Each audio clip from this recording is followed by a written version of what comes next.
Ma'am, seryoso po ba kayo sa inuutos niyo sa amin? Nagdadalawang isip na tanong ni Ben sa kanya. Manong naman, mukha ba akong nagjo-joke? Sige na, dukutin niyo na si Abel Marsigan at dalhin dito sa aking harapan. Utos niya sa tauhan ng kaniyang ama. Si Jessica ay isang anak ng bilyonaryong negosyante. 27 years old, single, and ready to mingle. Dahil sa mga death threats na natatanggap niya araw-araw, gusto niyang kunin si Abel na maging personal bodyguard. Dahil sa impressive background ng binata, siya ang pinili niya at siguradong kayang-kaya siyang protektahan ito. Paglipas ng 1.5 oras, dumating na ang 5 lalaking inutusan niya. Walang malay na binaba ni Ben sa malambot na kama si Abel. Masyadong malakas ang binata, kaya tinurukan nila ng pampatulog upang madala nila si Abel kay Jessica. Good job, Mang Ben! Dahil successful ang operasyon, may bonus kayong matatanggap sa akin. Masayang saad ni Jessica na animoy nanalo ng loto. Naku, maraming salamat po, ma'am. Kung may utos ka ulit sa amin, 1 call away lang kami. Noted, Manong Ben. O siya, lumabas na kahit ako nang bahala sa lalaking to. Manong ha, secret lang natin to at huwag mong babanggitin kay Daddy ang inutos ko sa inyo. Paalala niya sa matanda bago ito umalis.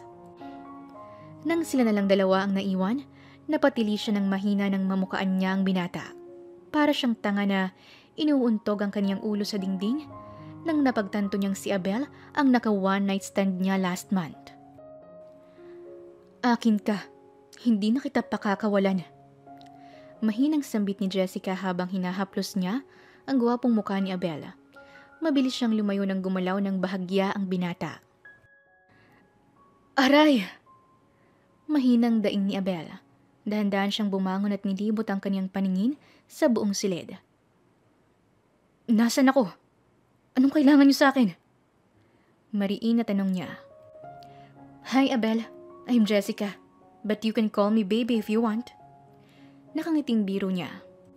Napapikit ng mariin si Abel nang makilala niya ang babae. Kilalang-kilala niya ang dalaga dahil sikat ito at palaging siya ang laman ng balita. Nagtataka siya kung bakit pinadukot siya nito dahil wala naman siyang atraso kay Jessica. Kailangan ko nang umalis. Natatarantang saad niya.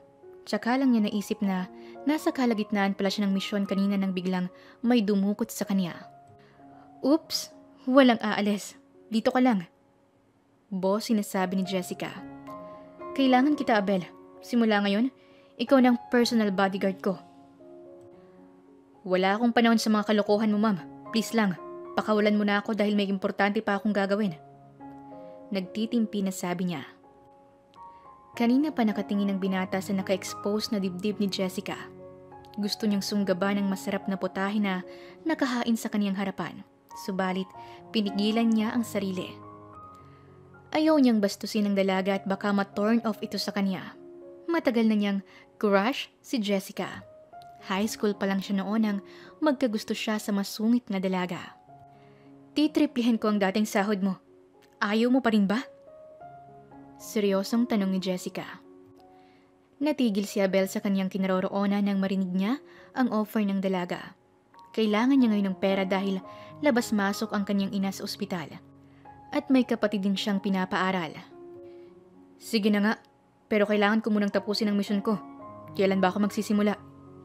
Lihim siyang napangiti nang makita niyang kumislap ang nakakaakit na mga mata ng dalaga. Okay, bilisan mong tapusin ang misyon mo. Kung okay lang sa'yo, gusto ko bukas na. Para naman, malandi na kita, mabantayin mo na ako. Natatawa na sambit niya. Mahina niyang kinurot ang kaniyang kamay dahil umaandar na naman ang pagiging malandi niya. Mas lalo siyang naglaway sa binata dahil siya ang lalaking matagal na niyang hinahanap. Ang lalaking nakakuha sa pagkabirhen niya. Nasa kalagitnaan siya ng pagpapantasya nang biglang marinig niya ang boses ng kaniyang ama. Anak, nandyan ka ba sa iyong silid? Mahinang tanong ni Lorenzo. Mabilis na kumilo si Jessica at pinasuot niya ng hoodie jacket si Abel. Nilagyan niya rin ng lipstick ang labi ng binata. Baka kasi hindi na makalabas ng buhay si Abel kapag nalaman ni Lorenzo na may tinatago siyang lalaki sa kaniyang silid. Teka, anong ginagawa mo sa akin? Nandidiri niyang pinunasan ng labi nito subalit pinahiran ulit ni Jessica ng lipstick ang labi niya. Mapapagalitan ako pag nakita ni Daddy na may lalaki akong kasama dito. Kailangan mo magpanggap na bakla para hindi ka niya bugbugin. Nang makitang mukhang bakla na si Abel, binuksan na niya ang pintuan sa kanyang silid. Good evening, Daddy. Si Christiana pala, kaibigan ko. Nakangiwi nitong saad. Pinandilatan niya si Abel nang makitang hindi ito gumagalaw sa kanyang pwesto. Sinenyasan niya pa itong sumabay lang sa trip niya. Christiana, bakit pang babae ang pangalan niya, ilalaki naman siya? At bakit may kasama kang lalaki? Naging seryoso na ang mukha ni Lorenzo at sa anumang oras ay handa na siyang sapakin ang lalaking kasama ng kaniyang anak. Labag man sa kalooban ni Abel na magpanggap na Becky, ginawa niya ito dahil ayaw niyang mapagalitan si Jessica. Maarte siyang tumayo at pakending-kending na lumapit kay Lorenzo. Sinamahan niya pa ito ng kunwaring paghawi sa imaginary long hair niya. Good evening po, Tito. Pasensya na po kung nandito ako ngayon sa silid ni Jessica. Ako nga pala si Christiana, ang magandang Becky sa balat ng lupa. Christian sa umaga, Christiana sa gabi. Matinis nitong sabi. Hindi niya napigilan ni Jessica na humagalpak ng tawa dahil nakakatawa talaga ang binata. Para itong nabudbura ng asin kung kumilos. Pati ang daddy niya ay tumatawa rin sa tabi nito. Pasensya na, iho. Ay, iha pala. Akala ko kasi may ginagawa na kayong kababalaghan ng anak ko. Siya nga pala.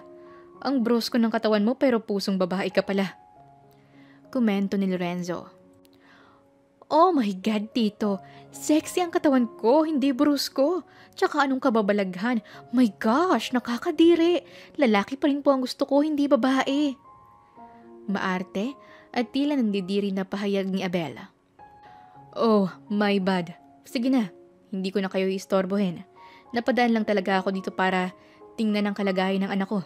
Nice meeting you, Christiana. Natatawa na sad ni Lorenzo sa kaibigan ng kanyang anak. Pag-alis ni Lorenzo ay siyang pagtawa ng malakas ni Jessica. Halos sumakit ang tiyan niya sa kakatawa. Paano ba naman kasi nakakatawang pagmasdan si Abel? Nakalimutan niyang pansamantala ang kanyang problema dahil sa binata. Tumigil ka na nga sa katatawa. Saad niya habang pulang-pula ang buong muka. Hiyang-hiya si Abel sa pinaggagawa niya kanina. Paano ako magiging bodyguard mo kung pinakilala mo kong bakla sa amo mo? Hindi ka naman niya mamumukaan dahil taging lampshade lang ang nagsilbing ilaw natin kanina at malabo na ang mata ni Daddy. Kinaumagahan, excited na naligo si Jessica. Hindi na siya makapaghintay na makasama ang kanyang bodyguard na si Abel. Pati ang katarayan ng kanyang stepsister ay hindi niya pinansin dahil good mood siya. Nang dumating si Abel, ay nakaalis na ang kanyang ama kaya mamayang gabi na lang niya ipapakilala ang binata. Halos tumulo ang laway ng kanyang stepsister nang makita niya si Abel. Gusto niyang sabunutan si Sarah dahil mukhang pinagnanasahan niya ang bodyguard nito. Hi! Bago ka lang dito? Malanding tanong ni Sarah kay Abel. Matalim na tinignan ni Jessica ang kanyang stepsister. Hoy Sarah, ang aga-aga naghahasik ka na naman ng lagim. Huwag mong igaya sa mga lalaki mo si Abel. Hindi ka niya papatulan. Imbiyernang sabi niya. Excuse me, baka ikaw hindi papatulan. Tingnan mo ang sarili mo, ang liit ng boobs mo tapos hindi ka pa marunong mag-ayos ng sarili mo.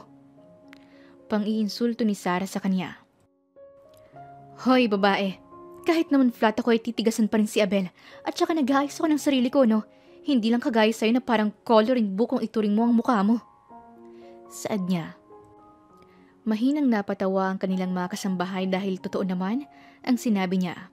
Nasobrahan ng makeup ang kanyang stepsister at kulang na lang iligo nitong foundation sa kanyang muka. Naiinis na nag-walk out si Sarah. Kaya naging tahimik ulit ang buong mansyon.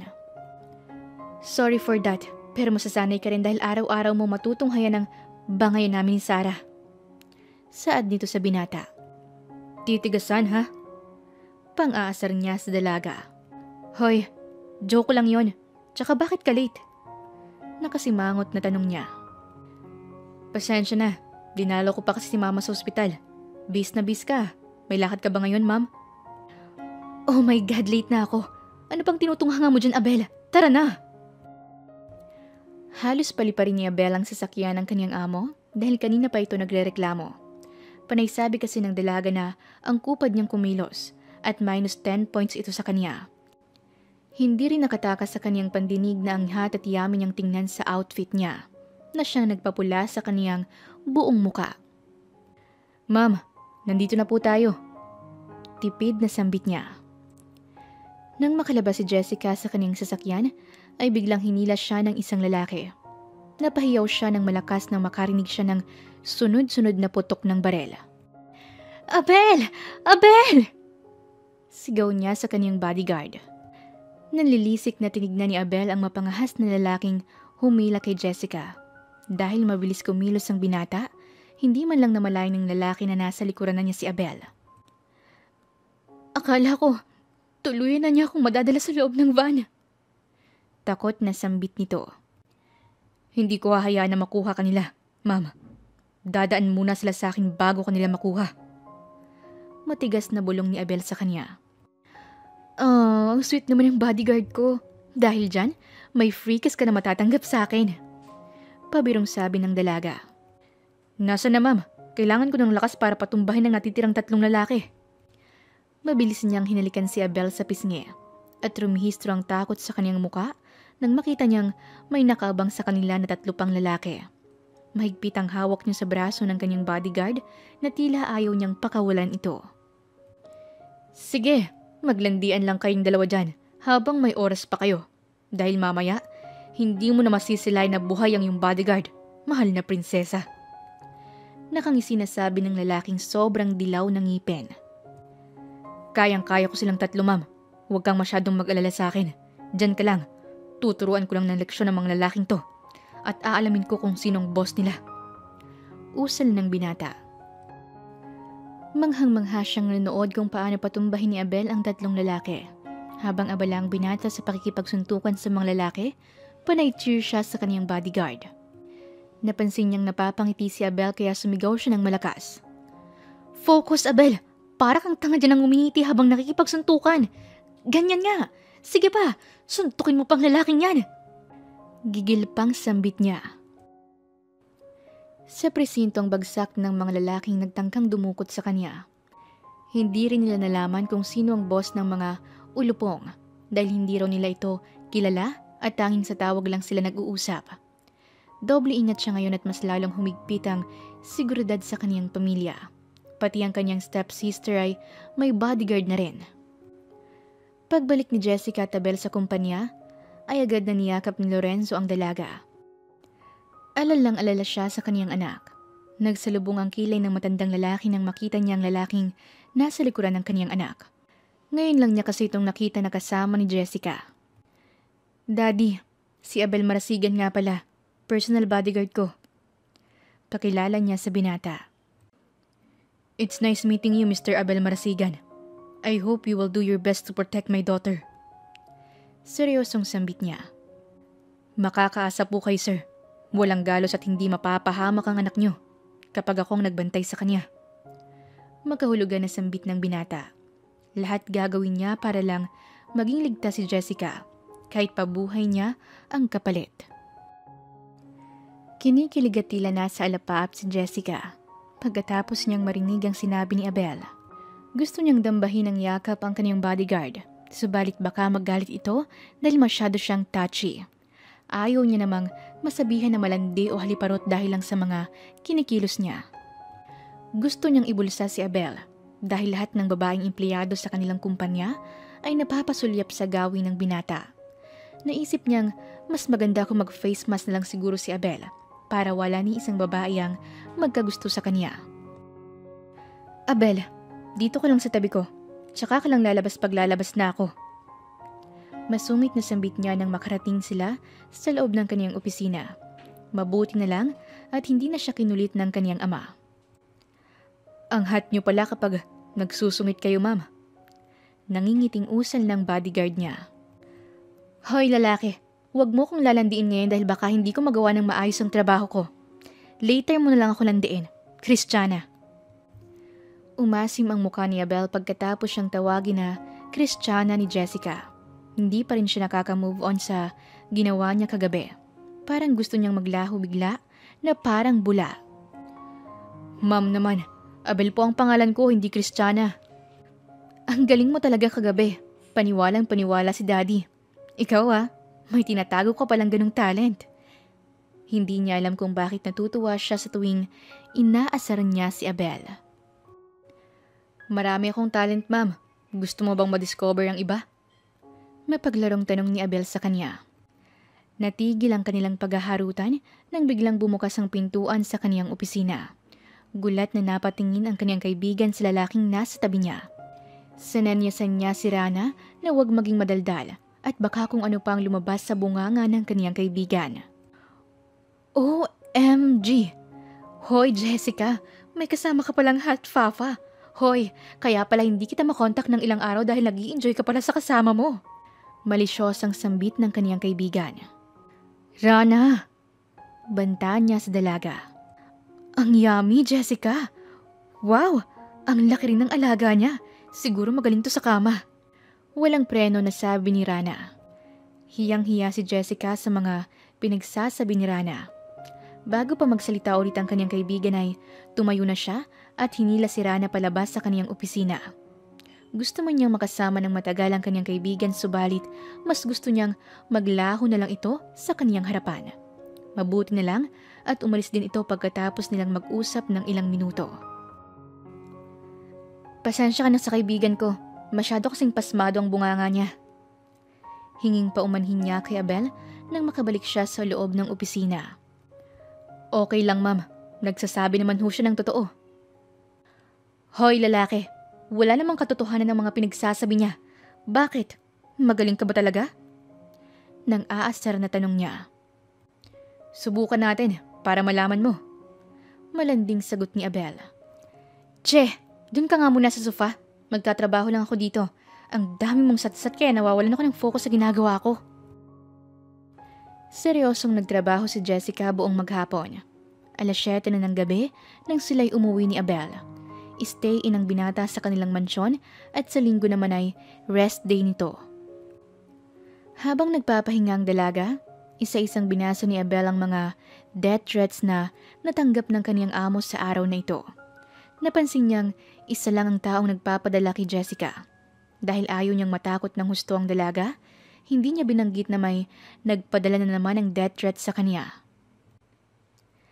Dahil namamahay si Abel, hindi agad siya nakatulog sa gabing yon. Nakatitig siya sa kisame ng may biglang lumitaw na babae sa kanyang gilid. Multo! Tulungan niyo ako! Multo! May multo! Sigaw niya at mabilis na kumaripas ng takbo. Natalisod pa siya dahil sa pagmamadali. Hoy! Hindi ako multo! Ako lang to! Natatawa na sambit ni Jessica. Huwag kang magpanggap dahil alam kong multo ka. Huwag mo akong linlangin. Takot na sabi niya. Dahil wala na siyang matakbuhan, nilapitan siya ni Jessica. Putlang-putla at nanginginig sa takot ang binata nang hawakan siya ng dalaga. Hindi niya rin namalay na nakaihi na pala siya sa kaniyang boxer short.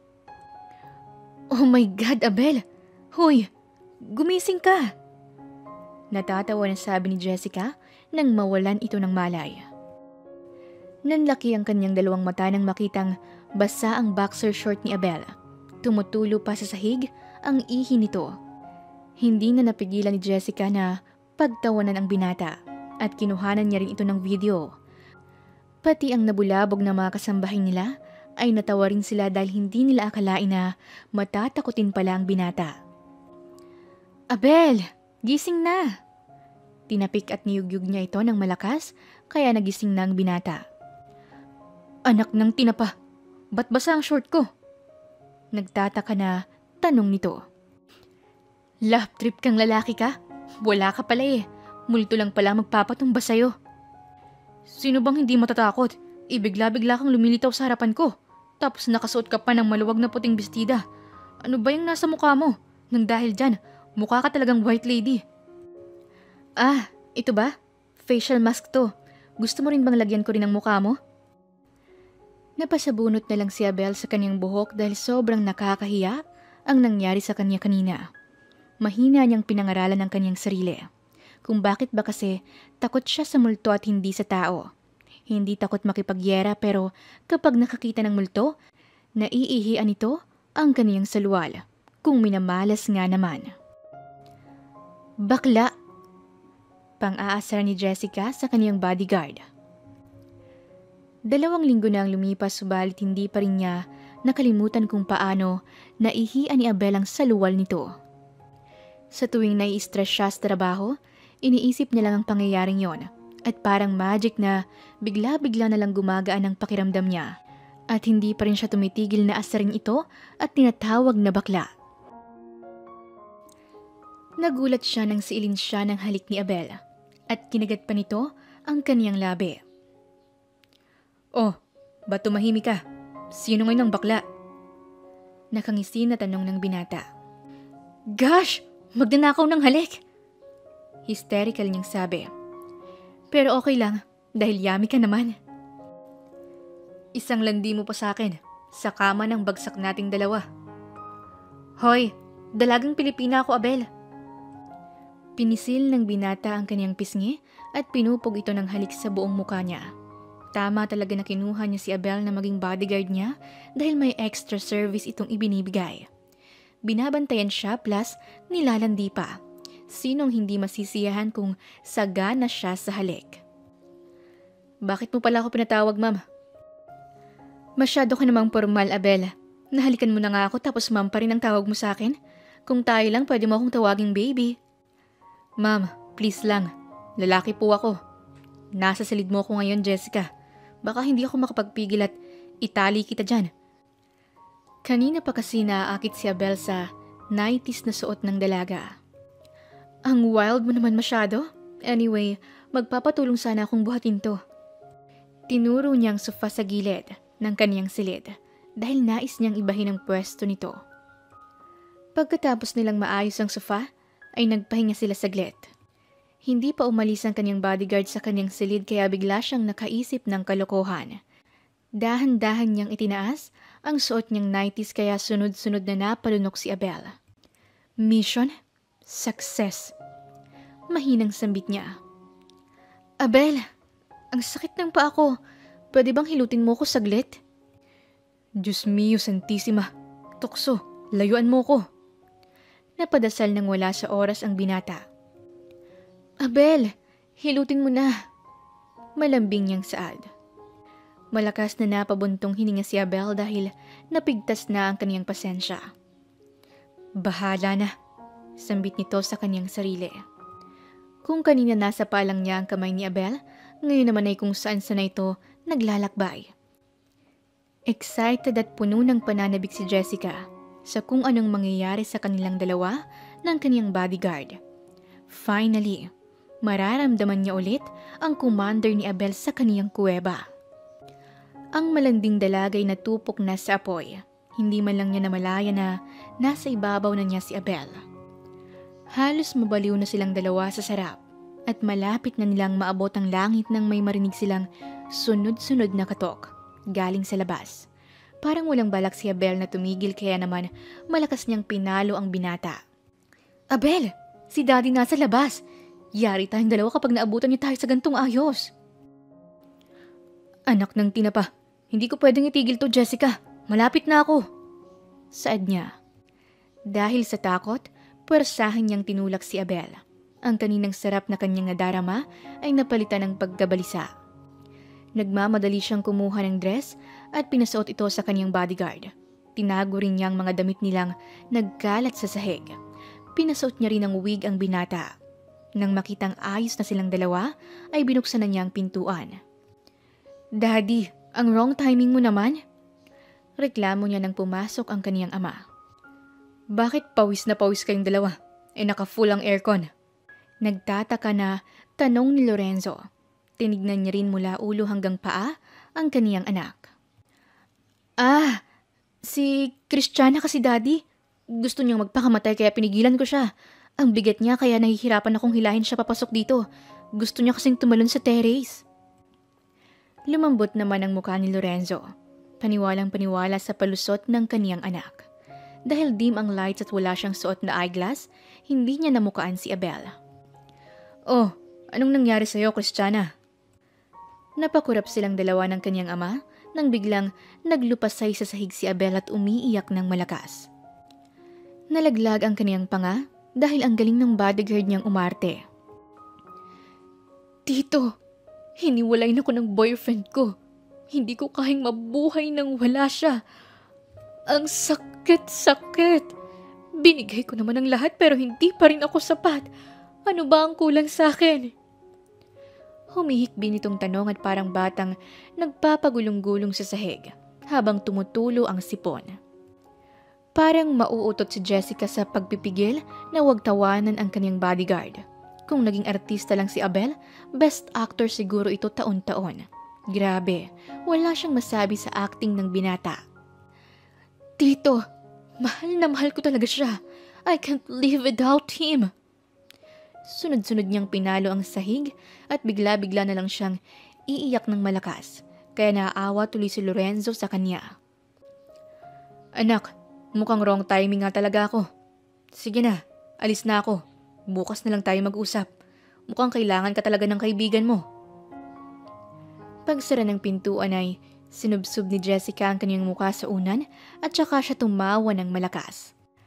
Halos maiyak at sumakit ang tiyan niya sa kakatawa. Hindi may pinta ang mukha ni Abel nang siya'y tumayo at tinanggal ang suot nitong wig. Napapaisip siya kung ilang beses ba niyang ipapahiya ang kanyang sarili. "Wow! Iba ka talaga, Abel Marasigan. Ikaw ang pinaka-the best na bodyguard ko. Pwede na. Pwede ka nang mag-artista." Sinundot-sundot pa niya ang tagiliran nito. "Huwag mo akong asarin, Jessica. Bitin na bitin ako." Masungit niyang sabi. "Hoy lalaki, hindi lang ikaw ang bitin, dahil ako rin. Sa susunod, mag-hotel na lang tayong dalawa para walang storbo." "Wala nang susunod, Jessica. Palagi mo na lang akong binibitin at inuutusan na maging Kristiyana." Nilambing niya ang nagtatampong si Abel at buong magdamag silang magkayakap. Doon na rin natulog ang binata sa kanyang silid bilang pambawi at premyo sa pagiging mahusay nito sa pag-arte. Sa sumunod na araw, napansin ni Abel na parang may kakaiba sa ikinikilos ng stepmother at stepsister ni Jessica. Dahil kahina-hinala ang dalawa, lihim niyang sinundan at inimbestigahan ang dalawang babae. Nahuli niya kasi ng isang beses na may kausap ang stepmother ng kanyang amo na isang lalaki at mukhang adik sa labas ng kanilang mansyon. Nang makumpirma niyang tama ang kanyang hinala, agad niyang sinabihan si Jessica. "Sweetheart, kilala ko na kung sino nagpapadala sa'yo ng mga death threats." "Sino?" "Ang stepmother at stepsister mo." Seryosong sambit nito. Hindi makapaniwala si Jessica. Wala naman siyang ginawa sa kanila at naging mabait ito sa kanilang dalawa. Nangihina siyang napaupo sa sahig at malungkot na tinignan si Abel. Agad naman siyang niyakap ng binata at puno ng pag-iingat na hinaplos ang likod nito. "Ang paplastik nila. Hindi ko akalain na magagawa nila sa akin to. Kahit hindi ko sila gusto, itinuring ko silang pamilya. Tapos ganito lang palang isusukli nila sa akin." "Hindi ka safe dito, sweetheart. Mas maganda siguro kung dun ka muna sa kondo ko tumuloy." Baka kasi may gawing masama ang evil stepmother nito kay Jessica kapag day off niya. Tuwing linggo kasi ay dumadalaw siya sa kaniyang pamilya. "Ayoko. Hindi ko kayang iwan si daddy dito. Lalo na't nalaman kong sila palang nagpapadala ng death threat sa akin. Baka kung anong gawin nila sa aking ama." Sambit ni Jessica. Kung pwede lang palayasin niya si Sarah at Minerva, ay ginawa na niya. Subalit alam niyang hindi papayag ang kaniyang ama dahil mahal na mahal niya ang babaeng yon. "Magtiwala ka sa akin. Walang mangyayaring masama sa daddy mo. Binilin ko sa mga bodyguard niya na bantayan siyang maigi." "I can't risk your safety, sweetheart." Kalaunan, napilit din siya ni Abel na lumipat sa kondo ng binata. Ang paalam niya sa kanyang ama ay doon muna siya titira sa kondo ni Christiana sa Makati. Hindi naman siya inusisa ng kanyang stepmother at stepsister dahil mukhang masaya silang aalis siya sa kanilang mansyon. Hindi niya lubos akalain na Ganun na lang katindi ang galit ni Minerva sa kanya. Kung tutuusin ay dapat ngang magpasalamat sa kaniyang ginang dahil buong puso niya itong tinanggap bilang pangalawang asawa ng kaniyang ama. Alam mo, para tayong mag-asawa sa setup nating dalawa. Ang swerte mo talaga dahil palagi mong nasisilayan ang ganda ko. Swerte talaga. Ikaw ba naman ang pagsilbihan ng isang Jessica Kate Valderrama? Tapos ang sarap ang magluto. Sweet, maalaga, at higit sa lahat, magiging future misis ko pa. Hindi lang simpleng pagkagusto ang nararamdaman ni Abel para sa dalaga. Habang tumatagal, mas lalo siyang napamahal kay Jessica. Isang araw, nagising na lang siyang mahal na niya si Jessica, ang babaeng kinababaliwan niya simula high school hanggang ngayon. Bolero ka talaga. Hindi mo ako madadala sa mga matatamis mong salita. Sweetheart, total may nangyari na sa atin at alam kong mahal natin ang isa't isa. Pwede bang manligaw? Mahal na mahal kita, Jessica. Ayokong hanggang landian lang tayo. Gusto ko may label tayong dalawa. Ano ba? Masyado mo naman akong pinakikilig. Pero, totoo ba na mahal mo ako? Kahit alam naman niyang seryoso sa kanya si Abel, gusto niya pa rin itong tanungin. Gusto niyang siguraduhin ang nararamdaman nito para sa kanya. Seryoso ako, Jessica. Handa kong gawin ang lahat para lang makuha ang matamis mong oo. Masaya at tahimik ang buhay ni Jessica sa piling ni Abel. Mabuti na lang at hindi nagdududa ang kaniyang ama sa kanya. Mag-isa siya ngayon sa kondo ni Abel dahil may importante lang itong pinuntahan tungkol sa trabaho niya bilang secret agent. Dahil seryoso at sincere sa kaniyang binata, sasagutin na niya ito mamaya. Ayaw na niyang magpakipot dahil mas malinaw pa sa tubig ang nararamdaman nila sa isa't isa. Nanonood siya ng telebisyon nang biglang may nag-doorbell sa labas. Wala naman siyang inaasahang bisita o delivery kaya nagtaka siya. Pero bigla niyang naisip na baka dumaan ang katrabaho ni Abel, kaya mabilis niyang binuksan ang pintuan. Napatras siya nang makitang may hawak na kutsilyo ang lalaki. Tulong! Sigaw niya nang pumasok ang lalaking nakasuot ng mask. Mabilis niyang kinuha ang cellphone niya at tinawagan si Abel, subalit bigla itong nahulog sa sahig. Huwag kang lalapit. Magaling akong magkarate. Sige ka. Gusto mo bang mabalian ng buto? Pilit niyang pinalamig ang boses niya para lang masindak ang lalaking nais siyang saktan. Talaga? Sample nga? Hamon ng lalaki. Parang gangster na pinatunog ni Jessica ang kanyang leeg at kamay. Kahit hindi siya sigurado sa postura niya, confident pa rin itong humarap sa lalaki. Bahala na. Mabuti na lang at nanonood ako ng action movies, kaya may alam ako sa moves nila. Mahinang saad niya. Mabilis niyang sinuntok at tinuhod ang lalaki nang makitang nakatitig ito sa kaniyang dibdib. Namilipit sa sakit ang lalaki at napahiga ito sa sahig. Ayan ang napapalamong manya ka. Sino ka ba? Bakit ka nandito? Ikaw dapat ang tinatanong ko niyan. Nasaan si Marasigan? Nauutal nitong tanong. Si Abel ang sadya mo rito? Wala siya. Bumalik ka na lang bukas. Alis na kung ayaw mong gulpihin kita. Sa tingin mo, matatakot ako sa'yo? Hoy, babae ka lang. Lalaki ako. Tatayo na sana ang lalaki, subalit biglang dumating si Abel. Binugbog niya ito hanggang sa manghina ang kalaban niya. Tinawagan ng binata ang kaniyang kasamahan sa organisasyon para kunin ang lalaking pumasok sa unit niya.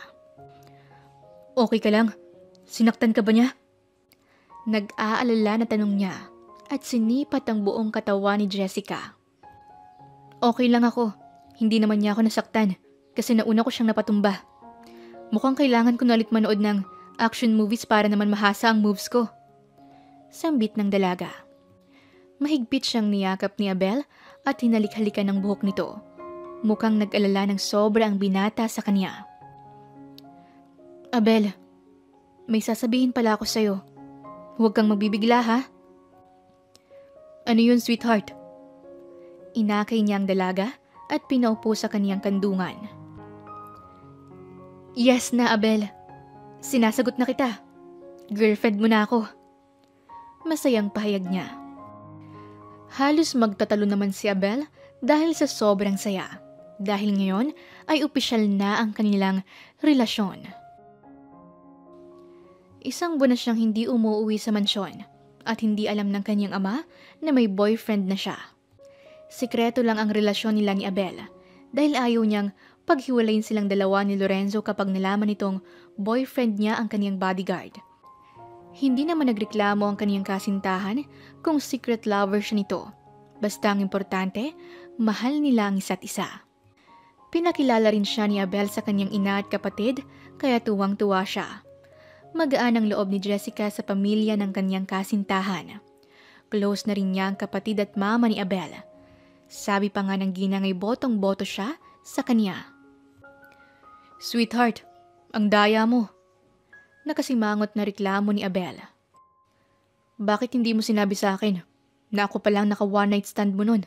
Tapos ikaw pang nagligtas sa akin ng maaksidente ako sa kalagitnaan ng misyon ko nun. Alam mo na? Paano mo nalaman? Nakausap ko ang kaibigan mo. Kinakamusta ka niya. Tapos, daldal siya ng daldal hanggang sa nabanggit niya sa akin ang sikreto mo. Nadulas siya, sweetheart. Humanda talaga sa akin ng babaeng yun. Kahit kailan talagang daldal niya. Pasensya na kung hindi ko masabi-sabi sa'yo. Gusto ko kasing maalala mo ako ng kusa. Pasensya na kung hindi kita naalala na ikaw ang babaeng nakauna sa akin. Tapos nang iniligtas mo ako sa aksidente, hindi ko makita ng maayos ang mukha mo nun dahil masyadong madilim. Mukhang si Jessica talaga ang itinadhana para sa kanya. Dahil kahit anong mangyari, pilit silang pinagtatagpo ng tadhana. Pinangako niya sa kanyang sarili na mamahalin at poprotektahan niya si Jessica habang buhay. Handa siyang ibuwis ang buhay niya para lang mailigtas ang kanyang sinisinta. Naglalampungan si Jessica at Abel nang tumawag si Lorenzo. Pinapabalik na siya sa kanilang mansyon dahil may importante silang pag-uusapan ng kanyang ama. Kinakabahan at mukhang may hindi magandang mangyayari mamaya. Iyon ang nararamdaman niya subalit ipinagsawalang bahala na lang niya ito. Sweetheart, kailangan nating bumalik sa mansyon ngayon din. Sabi kasi ni Daddy may urgent meeting kaming dalawa. Nag-aalala si Jessica at baka may alam na ang kaniyang ama tungkol sa relasyon nilang dalawa ni Abel. Kaya pinapatawag siya ngayon sa mansyon. Huwag kang mag-alala, sweetheart. Pagdating natin doon, ngumiti ka lang. At huwag kang masyadong tingin ng tingin sa akin. Baka mahalata ng daddy mo pero kung akong tatanungin, mas gusto kong malaman niya kung anong namamagitan sa ating dalawa. Pero naiintindihan naman kita, sweetheart, kung saan ka mapapanatag. So, supportahan kita. Pasensya na kung wala akong lakas ng loob na magtapat kay daddy. Sa totoo lang, hindi mo deserve to. I'm sorry, sweetheart. Gustong-gusto kong ipangalandakan sa publiko na boyfriend kita. Pero baka kung anong gawin sa'yo ni Daddy at sa pamilya mo. Kilala ni Jessica ang ama nito. Gagawin niyang lahat para lang sirain ang relasyon nilang dalawa ni Abel kapag nalaman niyang hindi mayaman ang kasintahan niya. Nang makarating sila sa mansyon, napansin niyang may bisita ang kaniyang ama. Dali-dali siyang pumasok at sumunod lang sa kaniya si Abel. Binati niya agad ang ama nito at pati na rin ang kanilang bisita. Anak, you're here. Siya nga pala si Peter, anak ni Kumpadre Celito, na business partner ko. Nagtataka siya kung bakit nandito ito ngunit hindi na lang siya nagtanong. Nginitian niya ito at binate dahil ayaw naman niyang maging bastos sa bisita ng kaniyang ama. Good evening, Jessica. Nice meeting you again. Malambing na sabi ni Peter. Same. Tipid niyang sagot. Napatingin siya sa gawin ni Abel na seryoso at salubong ang kilay na nakatayo sa gilid. Napansin din niyang nakakuyom ang dalawang kamay nito kaya pasimple niyang kinindatan ito. Nagsimula na silang kumain at tanging si Peter at ang kanyang ama lang ang nag-uusap. Naninibago rin siya sa katahimikan ni Sarah at Minerva. Paminsan-minsan ay sinusulipan niya si Abel at nginingitian ito. Naagaw ang kanilang atensyon nang biglang tumikhim ang kaniyang ama. lahat sila'y napatingin kay Lorenzo. Jessica, anak, masaya akong umuwi ka na. Ang tagal mo ring hindi dumalaw dito. Kaya kita pinauwi dahil gusto kong mamit mo ang iyong fiancé na si Peter. Nagulantang si Jessica sa sinabi ng kaniyang ama. Nahulog pa ang hawak nitong kutsara sa sahig. What, Dad? Fiancé? Yes, anak. By next week, ikakasal na kayong dalawa ni Peter. He's a good man, anak. Mabait, responsable, maginoo, at higit sa lahat, hinding-hindi kanya lolokohin. Magsasalita na sana siya, subalit sananyasan siya ng kanyang ama na wag niyang salungatin ang sinabi nito. Sa kabilang banda naman, nanlumo si Abel sa narinig niya. Dito niya napagtanto na ang layo talaga ng agwat nilang dalawa ni Jessica. She is out of her league. Kahit anong gawin niya, isang dukha pa rin ang tingin sa kanya ng ibang tao. Hindi siya mayaman tulad ng kanyang kasintahan, kaya imposibleng magugustuhan siya ni Lorenzo. Agad na nagpaalam si Jessica pagkatapos nilang mag-dinner ng kanyang pamilya. Sinabi ng kanyang ama na sa mansyon na lang siya matulog subalit nagrason itong may importante pa siyang gagawin mamaya. Lumapit din sa kanya si Peter at hinalikan siya sa pisngi. See you tomorrow, love. From now on, masanay ka na sa akin. Sambit ni Peter. Tumango lang si Jessica at nagmamadaling lumabas ito sa kanilang mansyon. Tahimik at seryoso lang si Abel sa kaniyang tabi nang sila'y umalis. Tulala siya buong biyahe. Nag-iisip kung anong gagawin niya para hindi matuloy ang kasal nilang dalawa ni Peter. Hindi na niya mababago ang desisyon ng kaniyang ama, kaya gagawa siya ng paraan para suwayin ito. Abel, hindi ko alam na yun palang sasabihin sa akin ni Daddy, sweetheart. Malambing nitong tawag sa kaniyang kasintahan. Anong laban ko sa'yo, Jessica? Mahirap lang ako. Tapos hindi pa ako gusto ng ama mo. Malungkot niyang sabi. May laban ka sa kanya, Abel. Dahil ikaw ang mahal ko at ang gusto kong pakasalan. Papayag ka bang makuha ko ng lalaking yon? Siyempre hindi. Magkakamatayan muna kami bago kanya makuha sa akin. Hinding-hindi kita ibibigay sa kanya, mahal ko. Punong-puno ng pagmamahal na hinalikan niya ang noo ni Jessica. Kinabukasan, nag-withdraw agad ng malaking halaga ng pera si Jessica sa bangko. Pag-uwi niya sa kondo ni Abel, kinausap niya agad ang binata. Sweetheart, ano yung dala mo? Pera. Kailangan na nating umalis at pumunta sa liblib na lugar, Abel.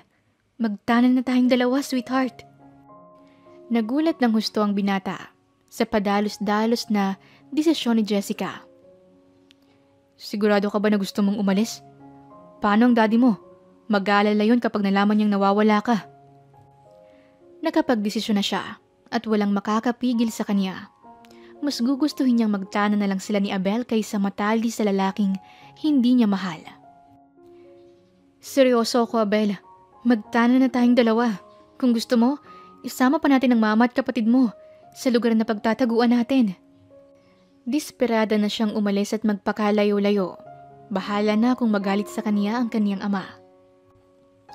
Sige, pumapayag na ako, sweetheart.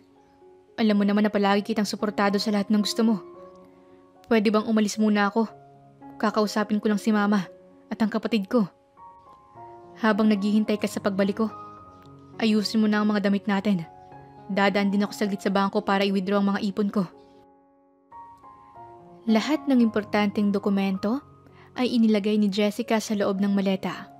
Pagkatapos niyang ilagay sa maleta ang lahat ng damit nila ni Abel, tinawagan niya si Rana upang sabihin ang kanyang plano.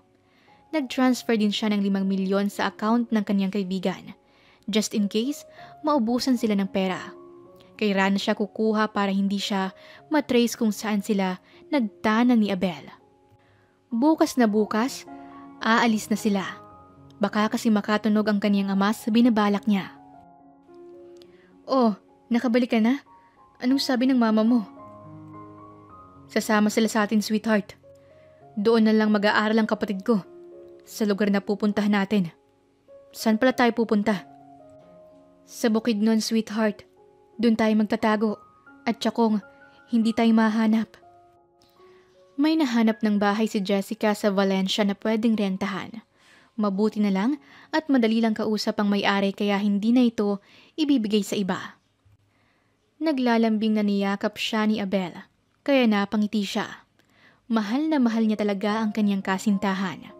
Mababaliw siya kapag naghiwalay silang dalawa. Sweetheart, baka naman pwedeng ituloy na natin ang naudlot nun sa iyong silid. Kaya pala naglalambing kang lalaki ka. May kailangan ka pala. Nakasimangot na wika ni Jessica. Sus, parang hindi mo naman na-miss ang commander ko. Maglaro daw kayo. Sabik na siya sa little Jessica niya. Kiniliti niya ang dalaga at inamoy-amoy ang leeg nito. Dahil malakas ang kiliti ni Jessica sa kanyang tagiliran, nagpumiglas siya at aksidente niyang nasipa si Abel. Napasubsob sa sahigang binata, kaya napasimangot ito. Hala, sorry sweetheart, hindi ko sinasadyang masipa ka. Ikaw naman kasi eh. Hindi mo na ako love. Grabe ka talaga sa akin sweetheart. Nakikipagharutan lang naman ako eh. Maktul niya na parang bata na naagawan ng candy. Imbis na aluin niya ang nagmamaktol na si Abel, binatukan niya ito. Ang sadista mo talaga. Isipin ko na lang na yan ang way of paglalambing mo. Madaling araw nang sila'y lumisan kasama ang mama at kapatid ni Abel. Naninibagong ngunit namangha si Jessica nang makarating sila sa Valencia. Sadyang maganda talagang mamuhay sa probinsya.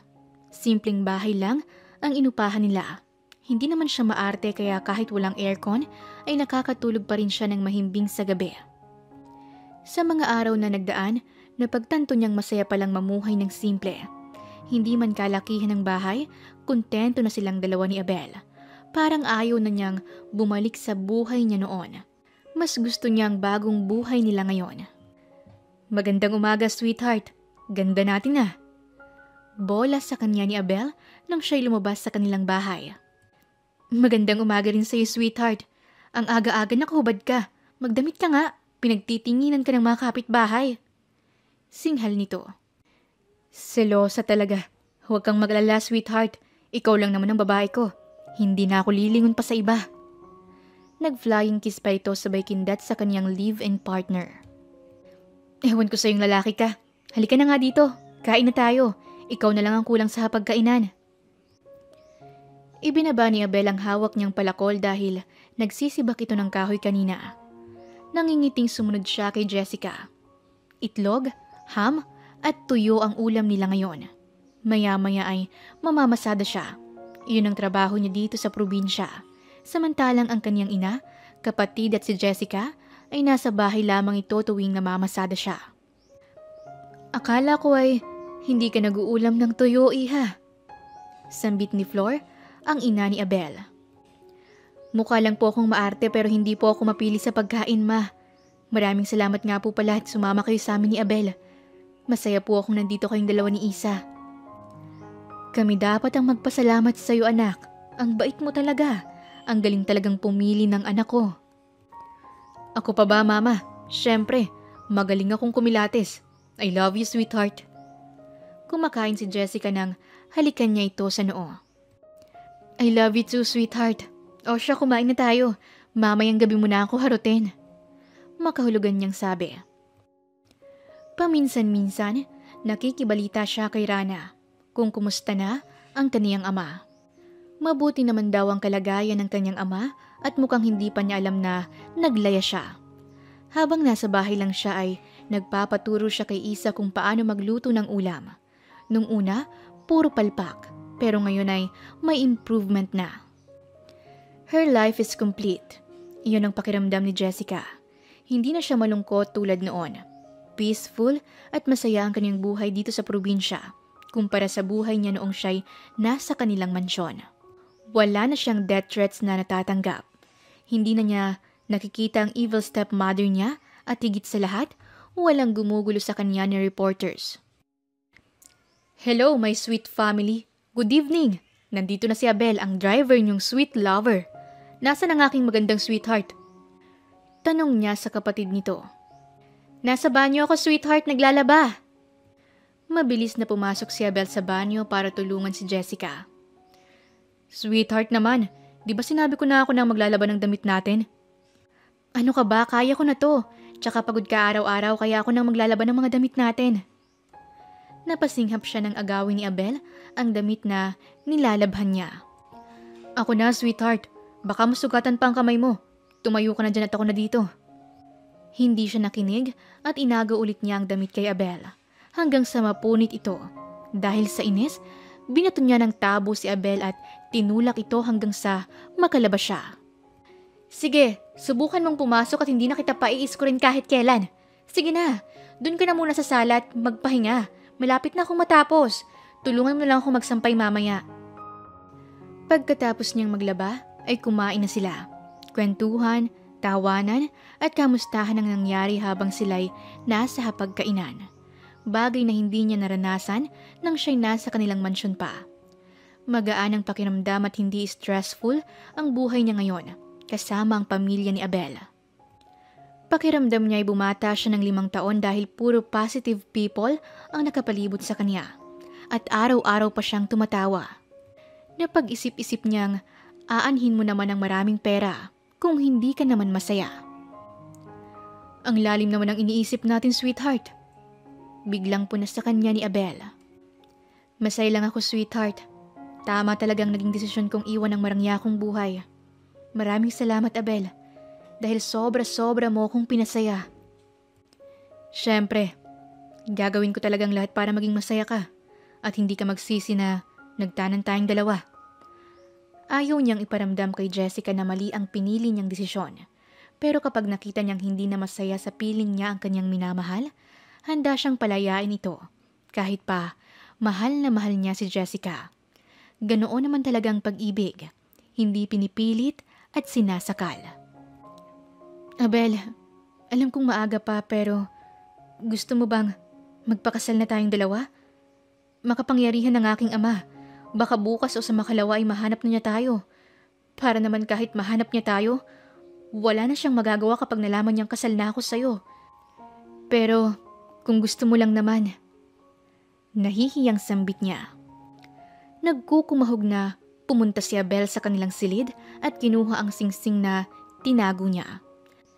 Nasa Manila pa lang sila noon ay bumili na siya ng singsing para kay Jessica. Nang bumalik siya ay dahan-dahan siyang lumuhod kaya naiiyak siyang pinagmasda ni Jessica. Hindi ako mayaman, pero kaya kong ibigay lahat ng gusto mo. Kaya kitang buhayin at ang mga magiging anak natin. Pasensya na kung hindi ko napaghandaan pero sweetheart, will you marry me?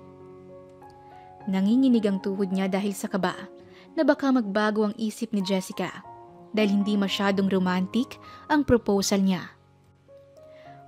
Oo, Abel. I will marry you, sweetheart. Sunod-sunod na tumulo ang luha ni Abel nang marinig niya ang masayang tinig ni Jessica. Nagpalakpakan naman sa gilid ang kanyang ina at kapatid na siyang saksi sa proposal niya. Para kay Jessica, isa ito sa pinakamasayang araw nilang dalawa ni Abel. Kahit walang masyadong surprise, na-appreciate niya pa rin ang effort ni Abel. Bukas na bukas, magpapakasal na tayo. May kilala akong judge dito na pwedeng magkasal sa ating dalawa. Pero wag kang mag-alala, sweetheart, dahil matuto pa din ang dream wedding mo. Pero hindi muna ngayon. Gusto ko kasing ikasal tayo sa simbahan. Wika ni Abel. Ipapasikaso ko na ngayon ang kailangan nating dokumento kay Rana. Alam mo na, kailangan natin ng connection sa itaas para mas mapabilis at may kasal tayong dalawa bukas. Mabuti na lang at maraming formal dress na puti si Jessica, kaya may gagamitin siya bukas. Okay lang sa kanya kahit hindi bongga ang kasal. Hindi naman siya maarte. Kahit nga i-date siya ni Abel sa tusok-tusok, ay solved na siya. Kinabukasan, dumating si Rana. Dala-dala ang mga dokumentong kailangan nila para sa kasal. Maaasahan talaga ang kaibigan niya sa anumang bagay. Sa wakas, Mrs. na kita Jessica Kate Valderrama Marasigan. Grabe ang kilig ko, Mrs. Abot hanggang sa ibang planeta. I love you. I love you, Jessica. Grabing kilig naman yan, mister ko. Mahal na mahal kita, Abel. Kahit anong mangyari, ikaw at ikaw pa rin ang pipiliin ko. Excited na si Abel sa honeymoon na mangyayari sa kanilang dalawa ni Jessica. Nasa hotel sila ngayon at kung ano-anong posisyon na ang iniisip niya. Gagalingan niya talaga para may mabuo na sila ni Jessica. Habang kausap niya ang mga kaibigan nitong dumalo, ay pumunta na si Jessica sa kanilang room. Masakit na kasi ang paa nito dahil sa suot niyang heels. Nagpaalam naman siya sa mga bisita. Habang naghihintay kay Abel, ay kinuha niya muna ang romance novel na binabasa niya. Habang abala siya sa kanyang binabasa, ay dahan-dahan nang pumasok ang kanyang asawa sa kanilang kwarto. Maghubad ka. Basa nito. Malakas ang kanyang pagkakasabi kaya mabilis na sinunod ni Abel. Nakatagilid siya habang nagbabasa kaya hindi niya nakitang pumasok ang kanyang asawa. Wala nang saplot ngayon si Abel dahil sinunod niya ang sinabi ni Jessica. Napapangiti siya dahil ang wild ngayon ng asawa niya. Sa bagay, honeymoon naman nila kaya hindi na siya magtataka. Sumayaw ka ng sexy dance. Sayawan mo ko. Basa ulit ni Jessica. Namumula ang kaniyang pisngi dahil sa binabasa nitong romance novel. Nasa parte kasi siya ng kwento na may ginagawang kababalaghan ang mga bida. Sa kabilang banda naman, nagpatugtog si Abel at nilapitan niya ang kaniyang asawa. Parang macho dancer na sumasayaw-sayaw sa harapan ni Jessica. Todo giling siya at ginalingan niya lalo ang performance niya para maakit ang kaniyang asawa. Napatayo nang wala sa oras ang kaniyang misis at napanganga. My goodness! Anong ginagawa mo, Abel Marasigan? Gulat na gulat nitong tanong. Sinasayawan ka, misis ko. Ang wild mo pala, Jessica. Hindi ko alam na ganito palang gusto mo. Inis na sinigawan niya ang kaniyang asawa dahil mukhang nababaliw na ito. Hoy, lalaki! Hindi mo ba nakikita ang hawak kong libro? May binabasa ako at hindi para sa'yo ang linyang binabanggit ko kanina. Sambit niya at humagalpak ng tawa. Nagpagulong-gulong siya sa kama dahil sobrang funny ni Abel ngayon. Ano? Anak ng tinapa. Misis ko naman. Akala ko pa naman gusto mo kong maghubad. Nanlulumong sambit niya. Halos maiyak na si Abel dahil ang epic nang nangyari sa gabing to. Tawang-tawa ang misis niya kaya mas lalong humaba ang nguso nito. Walang honeymoon na magaganap dahil may regla ako ngayon. Sa susunod na lang, mister ko. Promise, babawi ako sa'yo. Nanlulumong bumagsak si Abel sa ibabaw ng kama. Grabe pa naman ang expectation niya sa mangyayari ngayon. Subalit ni Isay hindi man lang natupad. Dahil sa inis, nagpalamig muna siya ng ulo sa terrace ng kanilang kwarto. Kinalma niya ang kanyang commander dahil kanina pa ito sumasaludo kay Jessica.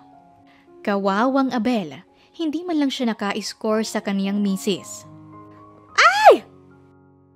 Matinis nitong sigaw nang may lumipad na ibon sa kaniyang harapan. Misis, ba't nakalak tong sliding door?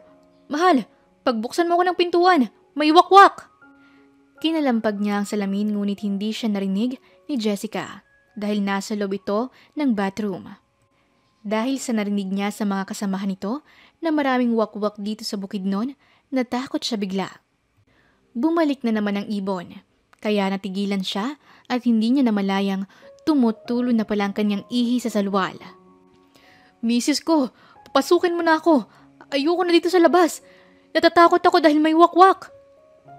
Nangangalay na ito kaya umupo siya sa metal chair hanggang sa nakatulog ito sa takot.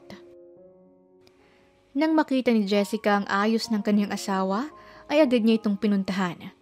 Nagtataka siya kung anong nangyari kay Abel. Dahil nga mabigat ito, kinumutan na lang niya ang kanyang asawa at natulog na. Sinigurado naman niyang hindi malalamigan si Abel dahil makapal na comforter ang ibinalot niya sa katawan nito. Grabe naman. Wala nang nangyari sa amin ni Mrs. tapos dito pa ako natulog. Grabing parusa naman to. Sambit niya nang siya'y magising. Napangiwi siya ng maamoy niyang amoy panghisya. Sabik na sabik si Abel nang matapos ang buwan ng dalaw ng kaniyang asawa.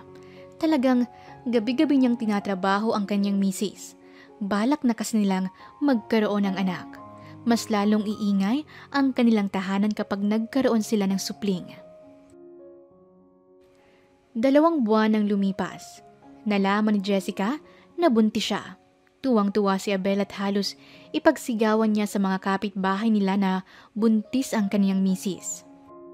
Ngunit mabilis na napawi ang sayang nadarama nila nang mabasa niya sa dyaryo na wanted si Abel dahil dinukot siya nito. "Misis ko, huminahon ka. Baka mapano pang baby natin. Please, huwag kang ma-stress sa balitang kumakalat tungkol sa akin. Hindi naman yun totoo." Pampalubag loob niya. "Tatawagan ko ngayon si Daddy at sasabihin ko sa kanyang totoo. Hindi ko hahayaan na sirain niyang reputasyon mo." Mabilis namang sinagot ng kaniyang ama ang tawag nito. Pinaliwanag ni Jessica na hindi siya dinukot ni Abel. Ngunit ayaw maniwala sa kanya ng kaniyang ama. Nagbanta pa ito na kapag nakita niya ang lalaki, ay papatayin niya ito. "Daddy, please naman po maniwala kayo sa akin. Nagsasabi ako ng totoo." Sambit niya sa kabilang linya. "No, that man kidnapped you.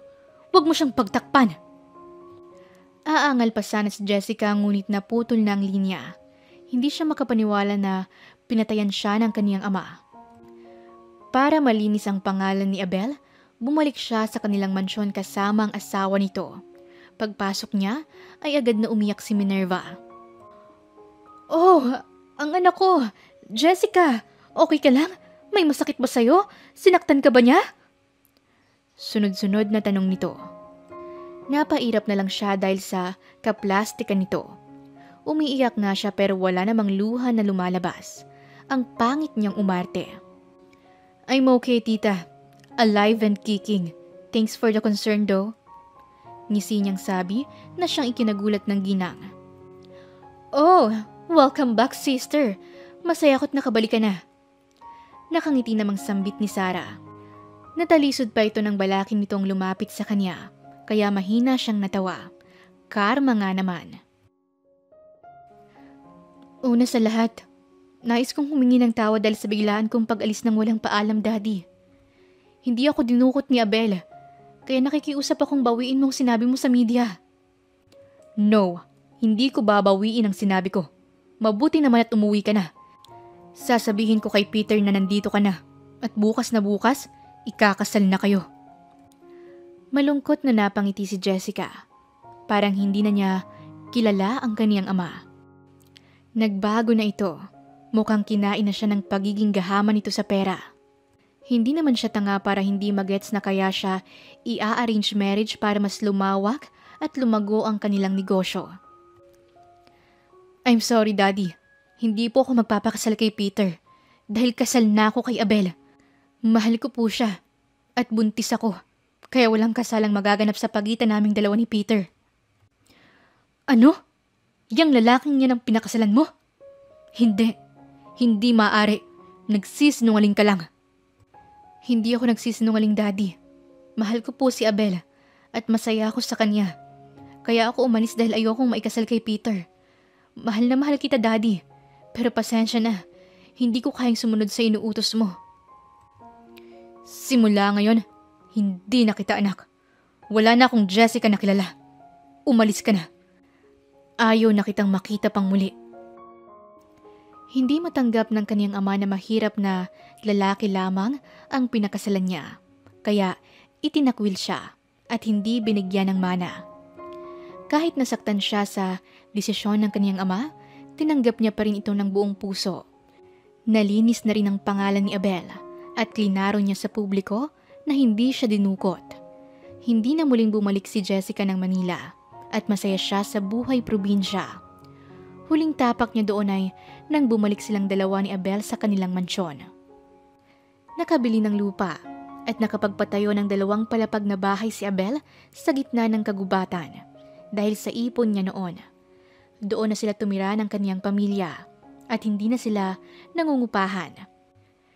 Iniwan na rin niya ang dati niyang trabaho na isang agent at nagtayo ng maliit na negosyo sa kanilang lugar. Buhay reyna ang kaniyang misis dahil araw-araw niya itong pinagsisilbihan.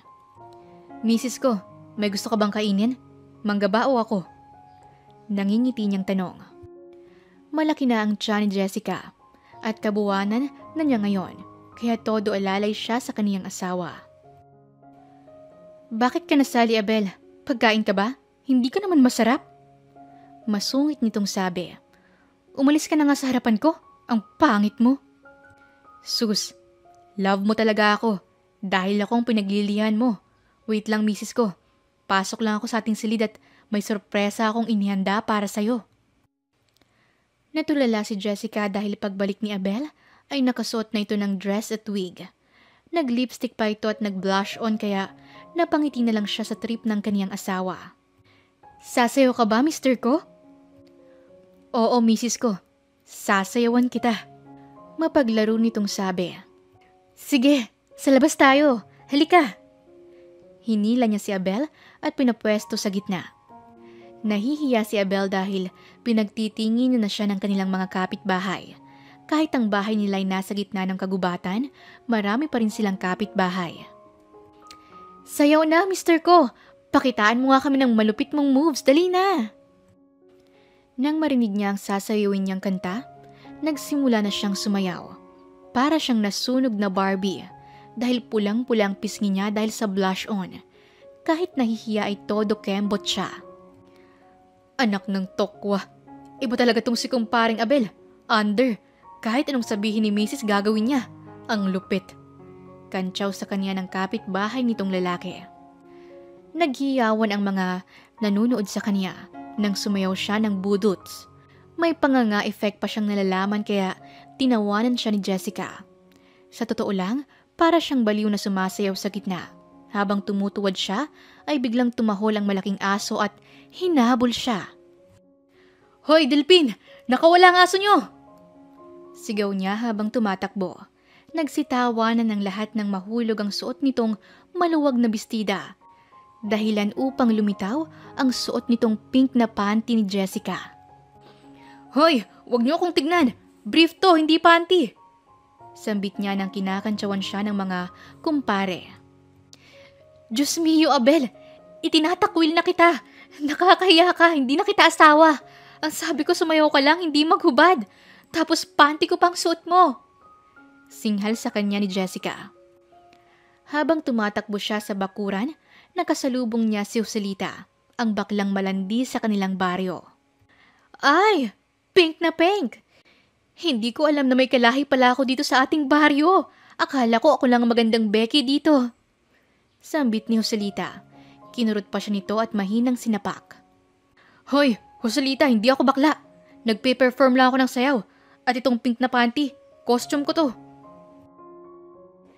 Kinabukasan, dinala sa ospital si Jessica dahil manganganak na ito. Hindi mapakali si Abel sa kanyang kinatatayuan habang naghihintay na lumabas ang doktor na nagpaanak sa kaniyang asawa. Umupo ka nga, nakakahilo kang tignan. Nag-aalala lang ako sa mag-ina ko, mama. Sakalang nabunutan ng tinik si Abel nang masilayan niya ang kaniyang asawa at anak. Naluluha siyang nilapitan si Jessica at pinupog ng halik. Congratulations, mister. It's a healthy baby boy. Sambit ng doktora sa kanya. Hindi maipaliwanag ang sayang nadarama ni Abel ngayon. Siguro, mabait siya sa past life niya kaya sunod-sunod na blessing ang natatanggap niya. Simula nang isilang ni Jessica ang kanilang anak, mas lalong umingay ang kanilang bahay. Ang swerte niya talaga at nakatuluyan niya ang babaeng matagal na niyang pangarap. Ang babaeng gusto niyang maging ina sa mga anak niya. Maraming salamat at pinaglaban mo ako, misis ko. I love you and their baby. I love you too, Abel. Maraming salamat sa pag-aalaga sa amin ni Baby Jess. Paglipas ng 1 taon, nagpakita ang ama ni Jessica sa mismong birthday party ng anak nila ni Abel. Pinabuhat niya sa kanyang mister si Baby Jess at nilapitan niya si Lorenzo. Daddy, ikaw nga. Masaya akong nakita kitang muli. Emosyonal na sambit ni Jessica. Anak, patawad. I'm sorry dahil itinakwil kita. Masaya akong makita kitang muli, Jessica. Pasok po kayo. Halika po. Ipapakilala po kita kay Mama, sa anak ko at sa kapatid ni Abel. Blood is thicker than water. Ika nga nila. Kahit pa magkaroon ng lamat ang relasyon nyo ng anak mo, magkakaayos at magkakaayos din kayo sa tamang panahon. Hindi naman talaga nakalimutan ni Lorenzo ang kaniyang anak dahil buwan-buwan niya itong sinusubaybayan. Hindi lang siya nagpapakita kay Jessica dahil nahihiya siya. Ma, Isa, si Daddy po pala. Magandang tanghali. Pasensya na sa storbo. Gusto ko lang sanang ibigay itong regalo ko sa apo ko. Hindi ka naman po istorbo, sir. Welcome po kayo dito sa aming tahanan. Sambit ni Abel at nagmano pa siya kay Lorenzo. Mas lalong tumaas ang respeto ni Lorenzo kay Abel dahil mabait at magalang ito. Humingi rin siya ng tawad sa mag-asawa dahil sa ginawa niya noon. Hindi naman nagtanim ng galit si Abel at matagal na niyang pinatawad si Lorenzo. Para sa kanya, mas tahimik ang buhay kung wala kang kinikimkim na galit. Hindi man siya mayaman pero busilak naman ang kaniyang puso. Anak, I'm sorry kung tinakwil kita noon. Sobrang nagsisisi ako. Sana mapatawad mo ko. Siya nga pala, hiniwalayin ko na rin si Minerva dahil nalaman kong siya palang nagpapadala sa'yo ng mga death threats noon. I'm really sorry, anak. Matagal na kitang pinatawad, Daddy. Alam mo naman na hindi kita matiis at hindi ako nagtanim ng galit sa'yo. Masaya akong makita kitang muli. Dito ka na lang, Daddy. Huwag ka nang bumalik sa Manila. Gusto ko sana. Kaso, walang magmamana ng negosyo natin, anak. Hayaan mo. Buwan-buwan naman akong pupunta dito. Masaya ang birthday party ng kanilang anak dahil dumalo ang mga taong importante sa buhay niya. Mas makakatulog na siya ng mahimbing dahil nakausap na niyang muli ang kaniyang ama. Para kay Jessica, wala na siyang hihilingin pa dahil payapa at kontento na siya sa buhay niya. Itong anak ko talaga. Gwapo ba si Papa? Tanong ni Abel habang tinatanggal niya ang pampers ni Jess. Napasinghap siya nang mabasa ng ihi ang kaniyang muka. Anak naman, nagtatanong lang naman si Papa. Hay nako, mister ko. Pati anak mo hindi napupugian sa'yo. Pero wag kang mag-alala dahil mahal naman kita. Ngiti ka na dyan. Paglalambing ni Jessica sa kaniyang asawa. Ay, kinilig naman ang buong kasukasuan ko. I love you, Jessica. Maraming salamat at tinupad mo ang munti kong pangarap. Kung hindi siguro niya pinadukot si Abel noon, hanggang ngayon ay single pa rin siya.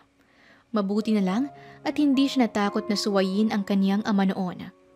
Dahil kung hindi, baka naging miserable na ang buhay niya. Sabi nga nila, huwag mong hayaan ang ibang tao na magdesisyon para sa buhay mo. Minsan, kailangan mong manindigan sa kung anong gusto mong gawin na alam mong makabubuti para sa'yo. Huwag kang matakot na lumaban at matalo. Dahil sa huli ay paniguradong kaligayahan din ang naghihintay sa'yo. Wakas. Maraming salamat po sa inyong pakikinig at sana'y nagustuhan niyo ang aming kwentong ibinahagi sa inyo ngayong araw. Muli, ito po si Inday Series at hanggang sa ating muling kwento. Salamat po.